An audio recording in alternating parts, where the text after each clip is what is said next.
작업복에 묻은 기름때를 아무리 빨아도 잘 지워지지 않는다는 걸 이 일을 시작한 지 30년이 넘어서야 깨달았습니다. 손톱 밑에 낀 검은 때, 손등에 새겨진 화상 자국들, 그리고 무릎 부분이 닳아 반질반질해진 작업복 바지. 거울을 볼 때마다 보이는 이 모습이 부끄러웠던 적도 있었지만 이제는 이것이 바로 제 인생의 증거라는 걸 압니다. 저는 부산에서 작은 제조업 공장을 운영하는 59세 한기범입니다. 겉으로 보면 그저 평범한 공장 기술자처럼 보이지만 사실 직원 40명 규모의 중견 제조업체 대표이기도 합니다. 하지만 이 사실을 아는 사람은 많지 않습니다. 제가 일부러 숨기고 다니기 때문입니다. 28의 나이에 빈손으로 시작한 이 공장이 이제는 연매출 50억이 넘는 회사가 됐습니다. 쉽지 않은 길이었습니다.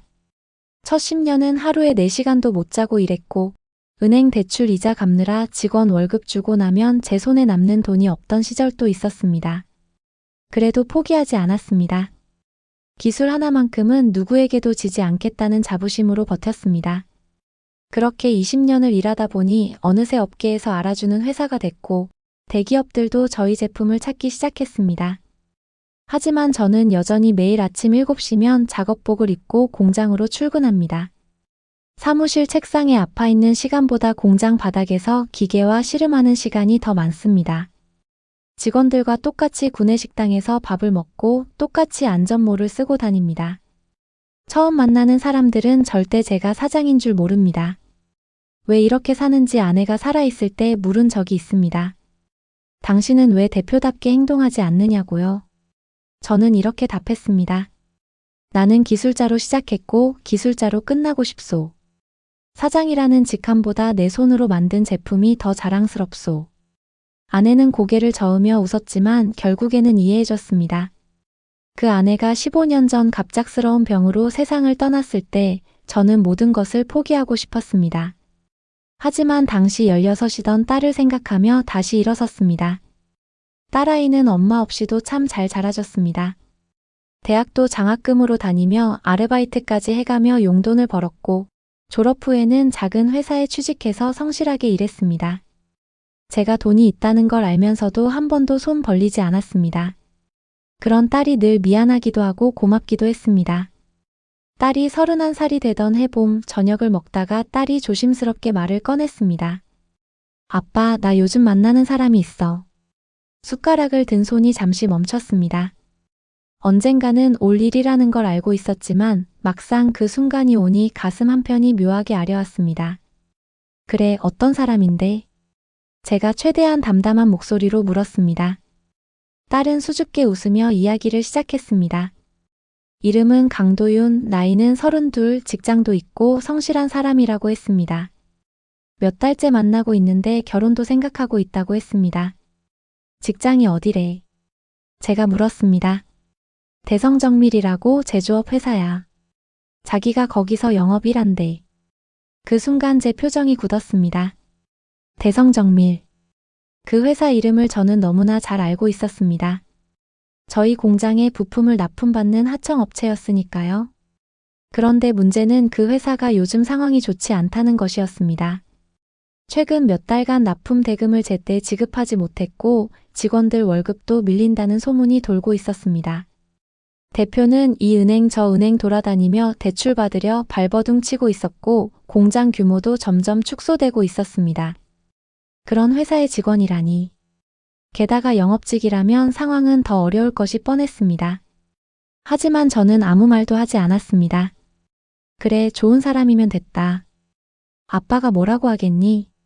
겉으로는 그렇게 말했지만 속으로는 불안감이 커져갔습니다. 다음 날 저는 슬쩍 대성정밀 쪽 담당자에게 연락을 했습니다. 강도윤이라는 직원 있나요? 아, 네. 영업팀에 있습니다. 사장님께서 왜 그러십니까? 아니, 그냥 궁금해서요. 더 이상 캐물을 수는 없었습니다. 하지만 그날 밤부터 저는 잠이 오지 않았습니다. 딸의 행복을 생각하면 좋은 일이었지만 회사 상황을 아는 입장에서는 걱정이 앞섰습니다. 혹시 딸이 그 사실을 알고 있을까? 강도윤이라는 청년은 회사가 어려운 상황을 딸에게 솔직히 말했을까? 그런 생각들이 머릿속을 떠나지 않았습니다. 그로부터 일주일쯤 지났을 때였습니다. 대성정밀 쪽에서 급하게 연락이 왔습니다. 사장님, 지난번에 납품한 부품 중에 일부가 규격이 안 맞는 것 같습니다. 기술자분 한 분만 보내주시면 안 될까요? 보통은 저희 공장의 젊은 기사들을 보냈을 것입니다. 하지만 그날따라 제가 직접 가겠다고 했습니다. 딸의 남자친구 회사가 어떤 곳인지, 그 사람은 회사에서 어떻게 일하는지 직접 보고 싶었습니다. 저는 아침 일찍 낡은 작업복을 입고 공구 가방을 챙겼습니다. 거울을 보니 머리는 헝클어져 있고 손톱 밑에는 어제 작업한 흔적이 그대로 남아 있었습니다. 완벽한 공장 기술자의 모습이었습니다. 딸의 남자친구가 저를 알아볼 리 없었습니다. 사진 한 장 본 적도 없을 테니까요. 대성정밀 공장에 도착했을 때는 오전 10시쯤이었습니다. 공장 안은 생각보다 한산했습니다. 가동 중인 기계도 절반이 안 돼 보였고 직원들 표정도 어딘가 어두웠습니다. 역시 회사 사정이 좋지 않은 게 확실했습니다. 저는 담당자의 안내를 받아 문제가 된 부품을 확인하기 시작했습니다. 그런데 이게 웬일입니까? 부품에는 아무런 문제가 없었습니다. 규격도 정확하고 마감 상태도 완벽했습니다. 이거 뭐가 문제라는 겁니까? 제가 물었습니다. 담당자는 난처한 표정을 지었습니다. 그게 영업팀에서 대기업 쪽에 클레임이 들어왔다고 해서. 저는 한숨을 쉬었습니다. 아마도 납품 대금을 늦게 지급하는 것에 대한 변명거리를 만들려는 것 같았습니다. 하지만 저는 아무 말도 하지 않고 묵묵히 재점검을 했습니다. 프로답게 일하는 것이 제 신조였으니까요. 점검을 마치고 공구를 정리하고 있는데 뒤쪽에서 날카로운 목소리가 들려왔습니다. 야, 아저씨. 거기 기계 좀 똑바로 보고 가요. 저는 천천히 고개를 돌렸습니다. 20m쯤 떨어진 곳에 양복 차림의 젊은 남자가 서 있었습니다. 키는 크지 않았지만 어깨를 쫙 펴고 턱을 치켜든 모습이 제법 거만해 보였습니다. 그 순간 제 가슴이 철렁 내려앉았습니다. 딸이 보여줬던 사진 속 얼굴과 똑같았습니다. 강도윤. 딸의 남자친구였습니다. 예, 잘 확인했습니다. 저는 최대한 낮은 목소리로 대답했습니다. 하지만 그는 다가오더니 제 앞에 버티고 섰습니다. 확인했다고요? 지금 대기업한테 납품하는 물건이라 민감하다고 몇 번을 말씀드렸는데 아저씨는 대충대충 보고 가시려고요. 주변에 있던 직원들이 하나둘씩 이쪽을 쳐다보기 시작했습니다. 저는 침착하게 대답했습니다. 부품에는 아무런 문제가 없습니다. 규격도 정확하고요. 그걸 아저씨가 어떻게 알아요? 20년 넘게 이 일 했다고 해서 다 아는 거 아니잖아요. 그의 목소리에는 명백한 무시가 담겨 있었습니다. 저는 공구 가방을 천천히 챙기며 말했습니다. 제가 확인한 결과 문제 없습니다. 보고서는 회사로 보내드리겠습니다. 그러자 강도윤이 코웃음을 쳤습니다. 어휴, 늙은 사람들 고집 때문에 일이 꼬이는 거 아시죠? 솔직히 요즘 젊은 기술자들이 훨씬 더 정확하게 일하던데요. 아저씨 같은 분들은 이제 좀 은퇴하시는 게 회사한테도 좋지 않을까요? 그 말을 듣는 순간 제 안에서 무언가가 부글부글 끓어올랐습니다. 30년 넘게 이 일을 하면서 수없이 많은 무시와 편견을 견뎌왔지만 이건 달랐습니다. 이 사람은 제 딸과 결혼하겠다는 사람이었고 지금 제 딸의 아버지를 비록 모르고 있다고는 해도 이렇게 함부로 대하고 있었습니다. 하지만 저는 화를 내지 않았습니다. 대신 천천히 그의 가슴팍에 달린 명찰을 봤습니다.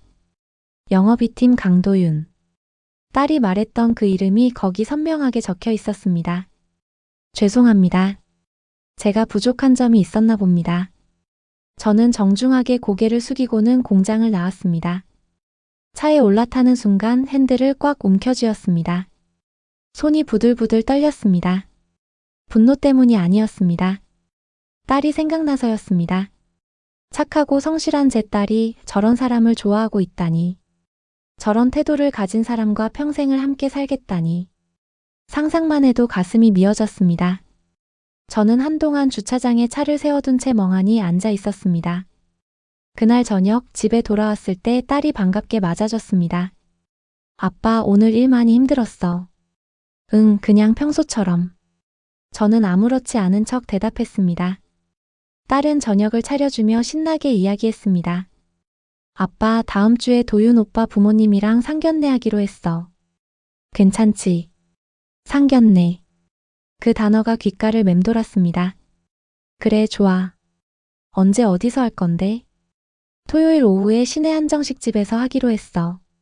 아빠도 그날 비워놔. 딸의 눈빛이 반짝였습니다. 기대에 부푼 얼굴이었습니다. 저는 웃으며 고개를 끄덕였지만 속으로는 이미 결심하고 있었습니다. 그날 상견례 자리에서 모든 것을 밝히겠다고. 상견례까지는 며칠이 남았습니다. 그 사이 저는 딸의 일상을 조용히 관찰했습니다. 딸은 매일 저녁 강도윤과 통화를 했습니다. 웃음소리가 집안에 가득했고 행복해 보였습니다. 한편으로는 미안했습니다. 곧 딸의 그 행복한 웃음을 제가 깨뜨릴 것이기 때문입니다. 하지만 지금 아프더라도 나중에 더 큰 상처를 받는 것보다는 낫다고 생각했습니다. 저는 회사에서도 대성정밀에 대한 정보를 더 수집했습니다. 격리팀에 물어보니 납품 대금은 이미 넉 달째 밀려 있었고 최근에는 연락도 잘 받지 않는다고 했습니다. 심지어 일부 채권자들이 법적 조치를 준비하고 있다는 소문도 있었습니다. 회사는 거의 파산 직전이었습니다. 그런 상황에서 강도윤은 딸에게 무엇을 말했을까요? 회사가 어렵다는 이야기를 했을까요? 아니면 모든 것이 잘 되고 있다고 거짓말을 했을까요? 그것도 문제였습니다. 진실을 숨기고 있다면 그것 자체가 신뢰를 저버리는 일이었으니까요. 목요일 저녁 딸이 또 전화통화를 하고 있었습니다. 거실에서 들리는 대화 내용이 귀에 들어왔습니다. 오빠, 우리 결혼하면 어디서 살아? 나 요즘 승진 이야기가 나오고 있어. 조만간 대리로 올라갈 것 같아. 그럼 월급도 오르고 우리 작은 아파트라도 전세 얻을 수 있을 거야. 딸의 기뻐하는 목소리가 들렸습니다. 정말? 그럼 정말 좋겠다. 하지만 저는 알고 있었습니다. 그 회사에서 승진이고 뭐고 있을 리 없다는 것을. 회사가 곧 문을 닫을 상황인데 무슨 승진이 있겠습니까? 강도윤은 딸에게 거짓말을 하고 있었습니다. 그날 밤 저는 잠을 이루지 못했습니다. 딸의 행복한 얼굴과 강도윤의 거만한 태도가 교차로 떠올랐습니다. 그리고 아내가 생각났습니다. 당신이라면 어떻게 했을까요? 아마 저와 같은 선택을 했을 것입니다. 딸을 지키는 것이 부모의 역할이니까요. 드디어 상견례 당일이 되었습니다. 딸은 아침부터 분주했습니다. 머리도 새로 하고 새 옷도 샀습니다. 화장도 평소보다 신경 써서 했습니다. 아빠도 좀 깔끔하게 입고 나와. 첫인상이 중요하잖아. 딸이 당부했습니다. 저는 옷장을 열었습니다. 평소에 입던 작업복들과 낡은 셔츠들이 줄지어 걸려 있었습니다. 그 사이에 결혼식이나 장례식 때 입으려고 사두었던 정장이 한 벌 있었습니다. 저는 잠시 고민하다가 작업복을 꺼냈습니다. 깨끗하게 빨아서 다려놓은 작업복이었지만 여전히 기름때 자국이 희미하게 남아 있었습니다. 딸이 방에서 나오더니 제 모습을 보고 깜짝 놀랐습니다. 아빠, 왜 그 옷을 입어? 아, 깔끔한 옷이 이게 제일 편해서. 아니, 오늘 상견례인데. 다시 갈아입어. 딸이 다급하게 말했습니다. 하지만 저는 고개를 저었습니다. 괜찮아. 아빠는 원래 이런 사람이잖아. 있는 그대로의 모습을 보여주는 게 맞는 거야. 딸은 난처한 표정을 지었지만 결국 포기했습니다. 아마도 제 고집을 꺾을 수 없다는 걸 알았던 것 같습니다. 우리는 약속 장소인 한정식 집으로 향했습니다.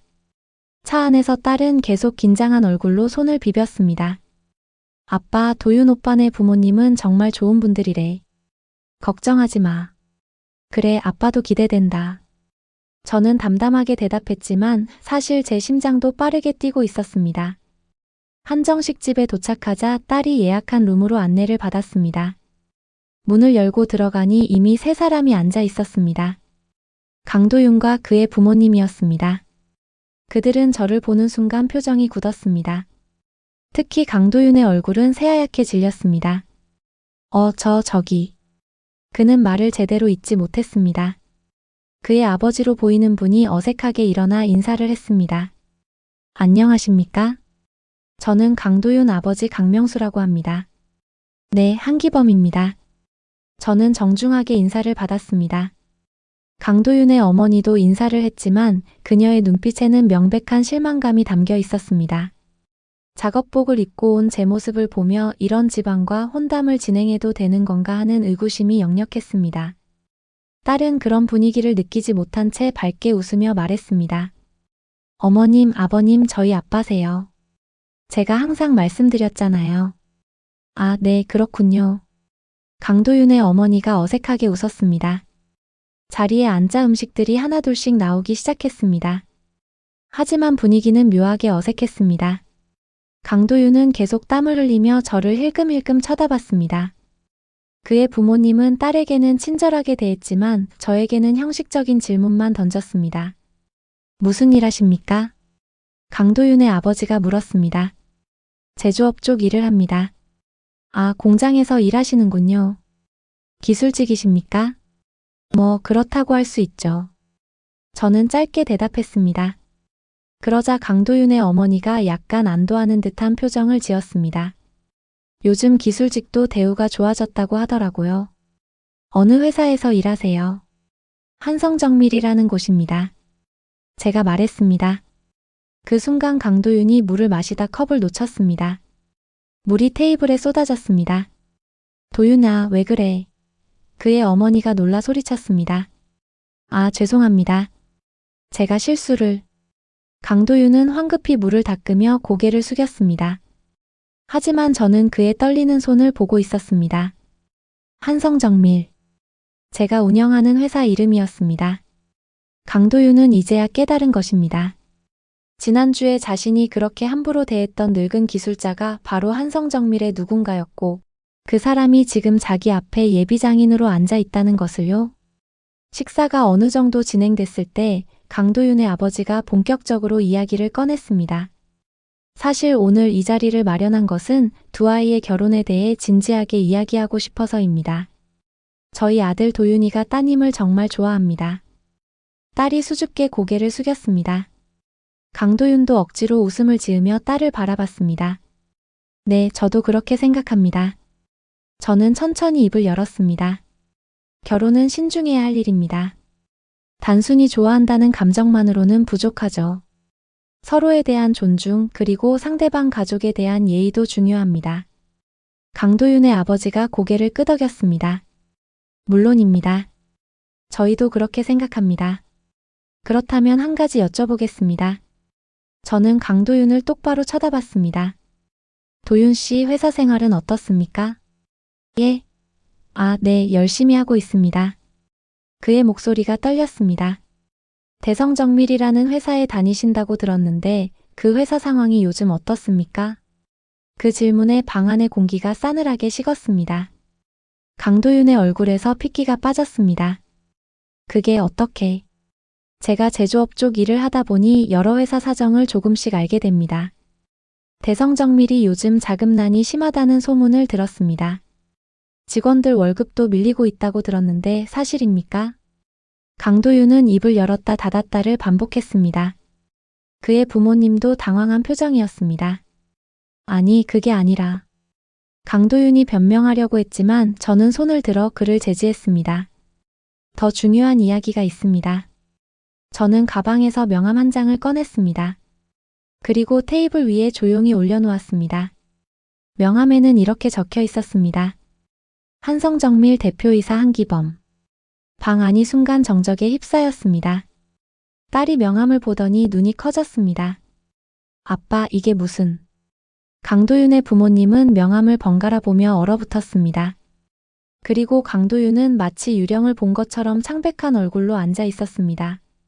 네, 저는 한성정밀의 대표입니다. 그리고 대성정밀은 저희 회사의 부품을 납품받는 하청업체입니다. 지난 넉 달간 납품 대금이 밀려 있다는 것도 제가 잘 알고 있습니다. 제 말이 끝나자 강도윤의 어머니가 급히 말했습니다. 아니, 그게 저희가 몰랐습니다. 도윤아, 이게 도대체 무슨 일이니? 하지만 저는 아직 끝나지 않았습니다. 더 심각한 문제는 따로 있습니다. 지난주 목요일 도윤 씨가 저를 만난 적이 있습니다. 강도윤이 벌떡 일어나려고 했지만 다리에 힘이 풀려 다시 주저앉았습니다. 저는 점검 요청을 받고 대성정밀에 갔습니다. 이 작업복을 입고요. 도윤 씨는 저를 보고 뭐라고 했습니까? 딸이 혼란스러운 표정으로 강도윤을 쳐다봤습니다. 도윤 오빠 무슨 얘기야? 저는 천천히 또박또박 말했습니다. 그분은 저를 보고 늙은 사람들은 이제 은퇴해야 한다고 했습니다. 직원들이 다 보는 앞에서요. 고집 때문에 회사가 피곤해 죽겠다고도 했습니다. 나이든 기술자를 그렇게 무시하고 모욕했습니다. 방 안의 공기가 얼어붙었습니다. 딸의 눈에서 눈물이 그렁그렁 맺혔습니다.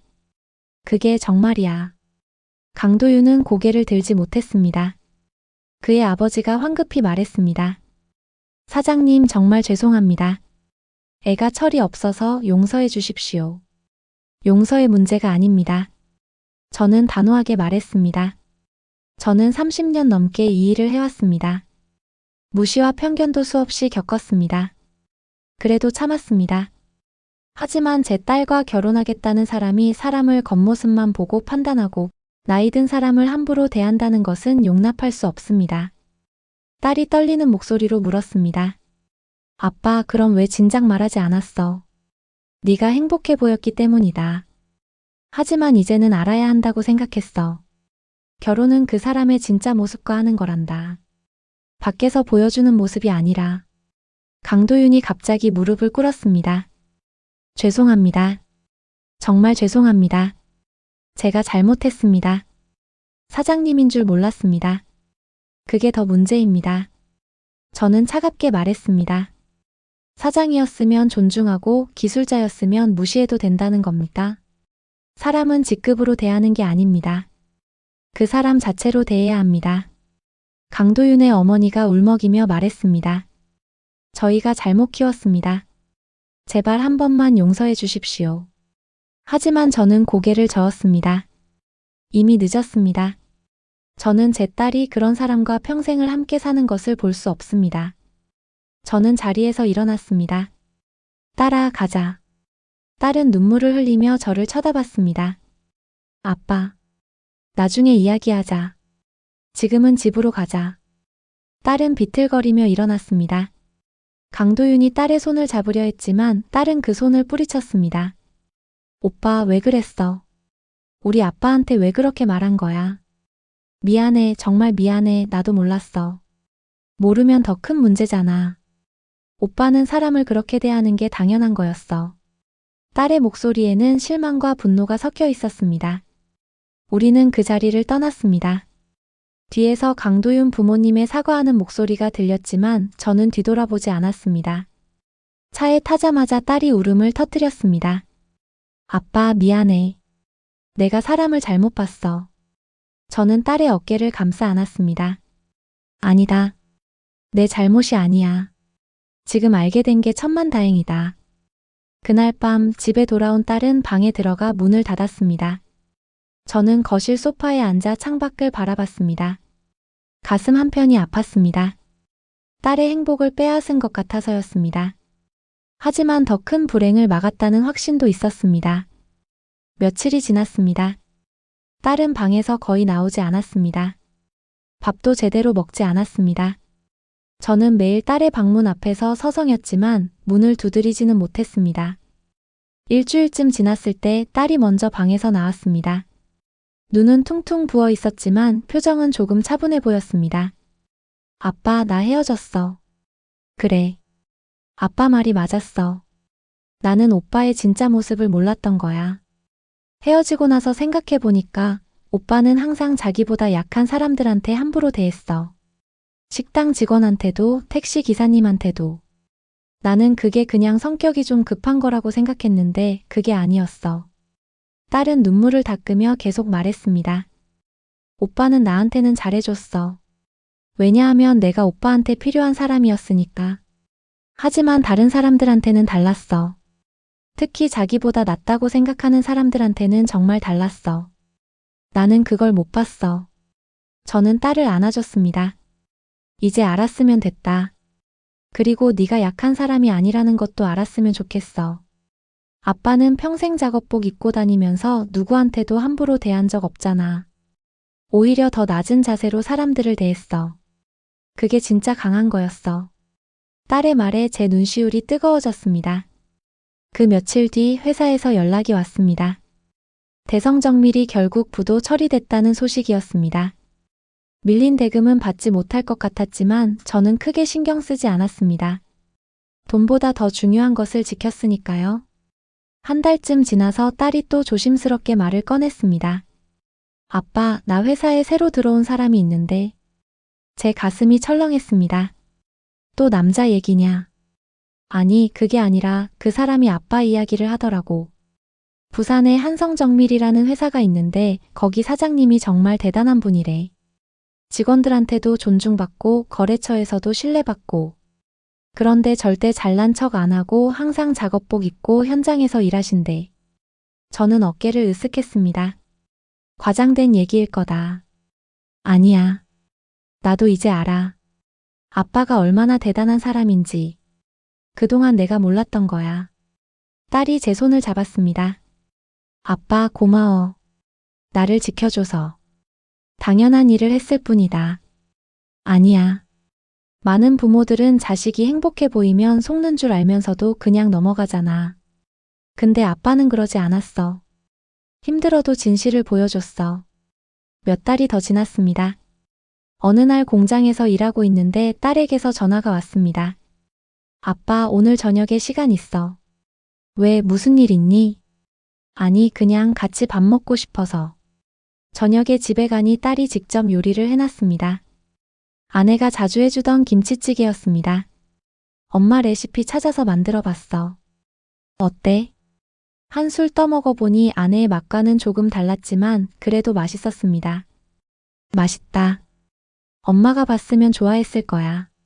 아빠, 나 요즘 생각했어. 나는 어떤 사람과 결혼하고 싶은지. 그래, 어떤 사람? 아빠 같은 사람. 딸이 웃으며 말했습니다. 겉모습으로 사람을 판단하지 않고 약한 사람을 무시하지 않고 자기 일에 자부심을 가진 사람. 그런 사람을 만나고 싶어. 제 눈시울이 또 뜨거워졌습니다. 넌 좋은 사람을 만날 거야. 그리고 행복할 거야. 응. 이번엔 천천히 볼 거야. 급하게 판단하지 않고. 아빠가 가르쳐준 대로. 그날 밤 저는 오랜만에 편안하게 잠들 수 있었습니다. 딸이 제대로 된 교훈을 얻었다는 것을 알았기 때문입니다.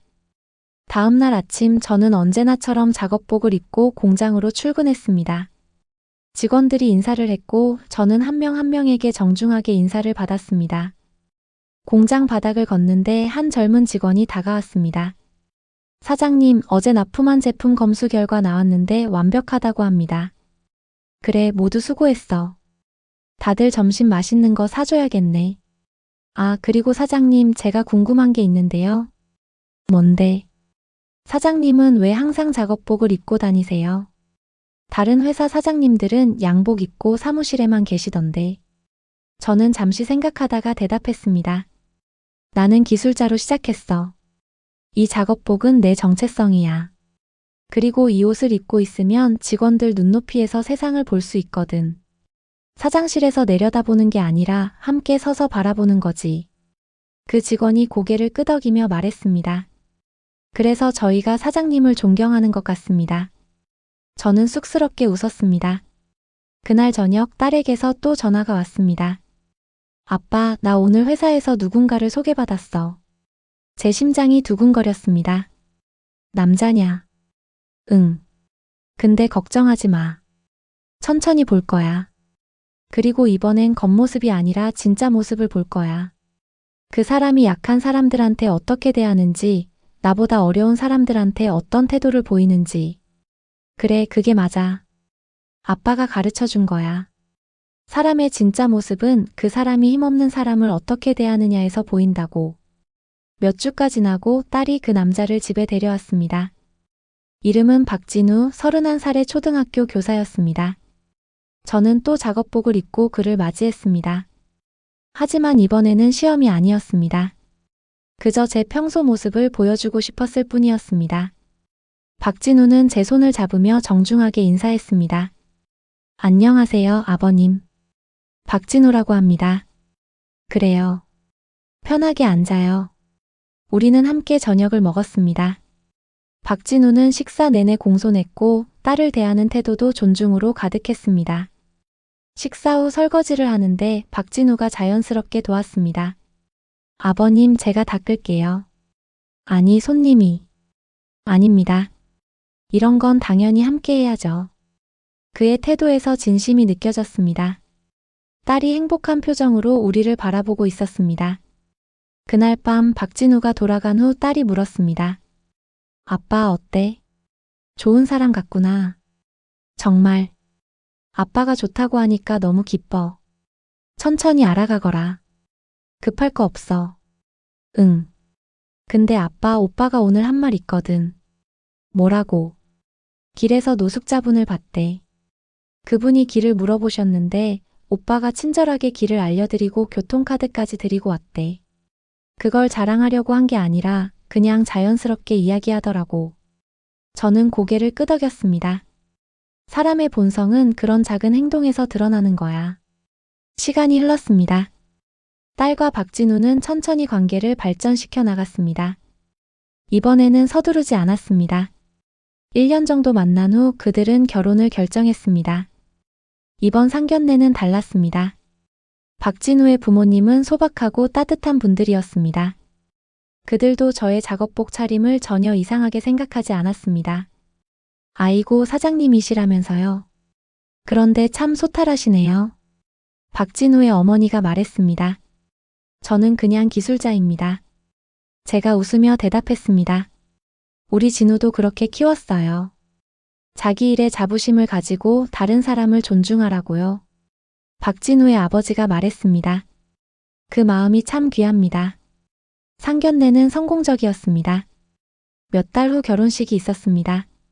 딸이 웨딩드레스를 입고 제 팔을 잡았을 때 저는 평생 잊지 못할 것 같았습니다. 아빠, 사랑해. 나도 사랑한다, 딸. 버진로드를 걸으며 저는 하늘에 계신 아내를 떠올렸습니다. 여보, 우리 딸 좋은 사람 만났소. 당신도 좋아할 거요. 결혼식이 끝나고 피로연 자리에서 많은 사람들이 축하해줬습니다. 저희 회사 직원들도 많이 왔고 거래처 사람들도 왔습니다. 한 직원이 다가와 말했습니다. 사장님 행복하시죠? 그럼 오늘만큼은 이 세상에서 제일 행복한 아버지야. 사장님 같은 분이 계셔서 저희도 행복합니다. 그 말에 제 눈시울이 뜨거워졌습니다. 파티가 끝나고 신혼부부를 보내며 박진우가 제게 말했습니다. 아버님, 제가 평생 잘할게요. 아버님처럼 훌륭한 남편이 되겠습니다. 나는 훌륭하지 않아. 그저 평범하게 살았을 뿐이야. 아니에요. 아버님은 제 롤모델입니다. 그들이 떠난 후 저는 집으로 돌아왔습니다. 텅 빈 집이 조금 쓸쓸했지만 마음은 평온했습니다. 다음 날 아침 저는 또 작업복을 입고 출근했습니다. 공장 문을 열고 들어서니 익숙한 기계 소리가 들렸습니다. 여전히 제자리, 제 모습으로 살아가는 저였습니다. 몇 년이 흘렀습니다. 딸은 아이를 낳았고 저는 할아버지가 됐습니다. 손자를 안고 있는데 딸이 말했습니다. 아빠, 나 이 아이한테 할아버지처럼 살라고 가르칠 거야. 사람을 겉모습으로 판단하지 말고 항상 겸손하고 자기 일에 자부심을 가지라고. 네가 잘 가르칠 거야. 그리고 할아버지가 어떻게 나를 지켜줬는지도 이야기해 줄 거야. 그게 진짜 사랑이라고. 저는 손자의 작은 손을 잡았습니다. 이 아이가 자라서 어떤 사람이 될지, 어떤 세상을 살아갈지 궁금했습니다. 하지만 한 가지는 확신했습니다. 이 아이는 사람을 존중하는 법을 배우며 자랄 것이라는 것을요. 그날 저녁 저는 오랜만에 아내의 사진을 꺼내봤습니다. 여보, 우리 잘 키웠소. 딸이 행복하오. 그리고 손자도 생겼소. 당신도 보고 싶어 하겠지. 사진 속 아내는 여전히 환하게 웃고 있었습니다. 지금도 저는 매일 작업복을 입고 출근합니다. 이제 63을 바라보는 나이지만 여전히 현장에서 일합니다. 어떤 사람들은 왜 그렇게 사느냐고 묻습니다. 하지만 저는 이렇게 대답합니다. 이게 제 삶의 방식입니다. 겉모습이 아니라 본질로 살아가는 것. 그리고 그 선택이 제 딸을 지켜줬고 이제는 손자에게까지 이어질 소중한 가치가 됐습니다. 사람은 무엇을 입느냐가 아니라 어떻게 행동하느냐로 평가받아야 합니다. 그리고 진짜 힘은 약자를 어떻게 대하느냐에서 나옵니다. 이것이 제가 평생 배우고 딸에게 물려준 가장 중요한 교훈입니다.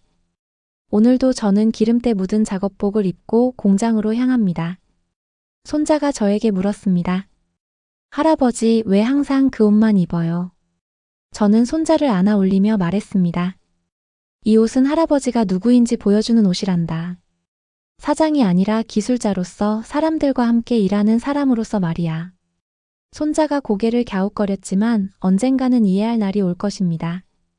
그리고 그때 이 아이도 자기만의 작업복을 찾을 것입니다. 겉모습이 아닌 본질을 드러내는 그 무언가를요. 이것이 바로 저 한기범의 삶입니다.